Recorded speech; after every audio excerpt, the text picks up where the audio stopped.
Les Champs-Élysées font rêver le monde entier avec leurs vitrines étincelantes, leur luxe et leurs grands événements planétaires. Mais à quelques pas seulement du tumulte de l'avenue, au cœur des jardins, il est un petit temple de l'enfance et de la culture populaire qui s'éteint aujourd'hui dans l'indifférence de la ville, le théâtre de Guignol. Depuis trop de mois, son rideau reste obstinément baissé. Derrière les boiseries closes, les marionnettes prennent la poussière et un silence assourdissant a remplacé les éclats de rire des petits Parisiens. Ce n'est pas une simple animation de quartier qui est à l'arrêt, c'est un morceau d'histoire, un patrimoine vivant, né au XIXe siècle, qui est en train de s'effondrer, pièce par pièce, victime de la vétusté et du désinvestissement. Laissera-t-on ce joyau de notre mémoire collective devenir une friche de plus ?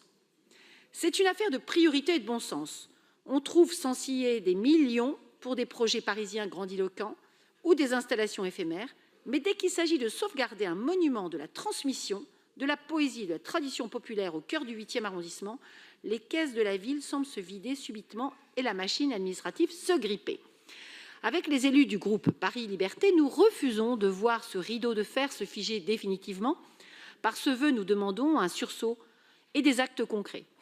Un engagement budgétaire ferme de la ville de Paris pour financer les travaux d'urgence et la rénovation structurelle du théâtre, un calendrier précis et transparent pour garantir sa réouverture définitive dans les plus brefs délais, un soutien pérenne et un accompagnement de la ville pour sécuriser l'activité historique de ce site magique.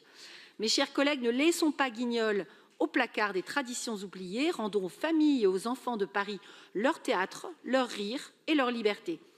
Voilà, c'est un vœu de culture, de cœur et de fidélité à l'identité de notre capitale. Je vous invite à le voter. Je vous remercie.